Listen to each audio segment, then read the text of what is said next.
This is my Minecraft City Walstera, and today we're going to be making a ton of progress, ranging from making huge progress on the downtown of the city, starting this insane bridge, building the first suburb, and so much more. So let's get into episode 3.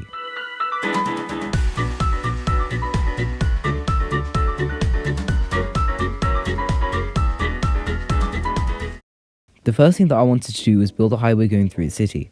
It'll be a 6-lane highway and would mainly run in this trench, which seems quite weird, but the reason for it is that it's easy to cross, unlike surface highways, and not as expensive as underground highways. And while I know that I'm in a block game with unlimited resources, I still wanted a small amount of realism to be incorporated. This place does look a little unfinished right now, which I'll probably fix off camera, mainly regarding the lack of lampposts. After that, I wanted to complete this area outside of New Street Station that I built up last episode. I added a drop-off lane, an extra entrance, some cycle parking, as well as a small car park. This car park was honestly way too small, considering that this was meant to be a huge hotspot for the city. But hey, the city isn't really meant to be car-centric anyway, so I guess this carries the theme. After that, I built up this market-like area. I tried to make this seem like a bustling area, full of shops, places to sit and hang around, restaurants, you get the idea. Honestly, the best part of this area was the restaurant in my opinion. It had palm trees, lanterns, a cool entrance, and I wanted to give it a unique feel. I've really tried my best to make this area seem as complete as possible, with the next addition being this hotel. The inspiration for this was the buildings around Baker Street in London, using sandstone to give it that shade. I worked pretty hard to make this look as detailed as possible, and not neglected like some areas of the city, and it came out looking pretty good, despite me not completing the interior. I also added a couple other builds in this area, and you can decide the purpose of them in the comments. From then on, I just tried to make the area seem as complete as possible, by adding in seating, trees, etc. I also built this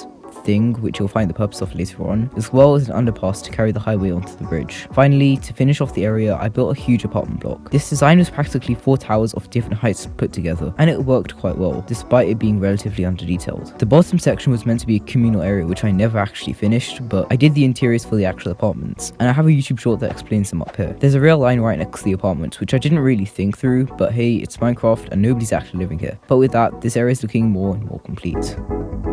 Next, I decided that it would be a good idea to go about a kilometer away and build up some residential housing, kind of like in the suburbs, with 3-story townhouses. Honestly, it made zero sense to do that in this episode, but I was genuinely bored out of my mind from building the area, and the bridge I was about to build became more and more daunting, as I had never built one of this scale, so the houses seemed like a good warm-up. I chose the district of Cruton, right between 2 train stations that I built up last episode. These were meant to be London-inspired townhouses, similar to the ones found in the West End. They are a mix of sandstone and quartz to make a lighter feel. On the inside, I completed them with 4 bedrooms, 2 bathrooms, and a kitchen diner. This specific road was separated from the main dual carriageway by a train line that I built last episode, so I built a cute little bridge and a small pathway going alongside the gardens. I pretty much used this design to fill out the entire neighbourhood, filling the gaps between the 2 stations, and also added a second entrance to the station, as well as smaller details and green spaces. Then I decided to build up a high street, with shops, housing, and a train station. I started with the shops that had houses on top, and for this, I used one of my filler builds with a slightly adjusted design. Filler builds are such an easy hack that you can use while building a city, and the best part about them is that you can copy and paste them pretty much anywhere, and it won't be that noticeable, like in my downtown for example. I also had to integrate the train station into the high street, and the current building that I built a couple months ago was just not going to cut it. The new design used a heck of a lot of glass, and fitting it in was actually really hard, and the platforms had to be really narrow. But in the end, it ended up looking alright, despite the obvious lack of space. This train line also caused this awkward level crossing, which I definitely should have added some gates to, but I'll probably do that off camera anyways. One little detail that I added was this alley leading to this disused car park. You might be asking, why does it look so bad? And the answer is that I just like building deformed places. Next, I added a couple of apartment blocks, which took me literally like 20 minutes if I'm being honest. It's pretty much your bog standard apartment block, and that's pretty much all there is to say. I actually did do the interiors, which yeah, even I'm impressed. And to finish the area, I added some recreational spaces, or in other words, parks. To be honest, for this park, I didn't really put much effort into it. I just built a tree and copied and pasted it throughout the space. I added some grass, flowers, and benches, and I deemed the build complete. Finally, to finish the area, I built up some sports areas, which I genuinely put effort into. I added a couple tennis courts, a football pitch, and a couple basketball courts, and this area has genuinely become one of my favourites on the map, mainly because of the sheer scale of everything and how detailed most of it is.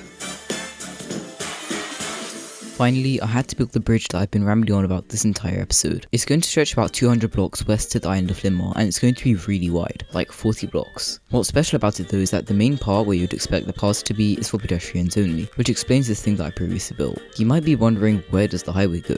Well, the answer is in this depressing chamber with a rail line. However, you'll find out why I did this in a future episode where I fix up this unfinished mess, and I'll see you there. With the bridge complete, so is this episode, so if you enjoyed, consider leaving a like and subscribing. It really helps out, as I want to pass 1,000 subs in 2024. But anyways, thanks for watching, and I'll see you next time.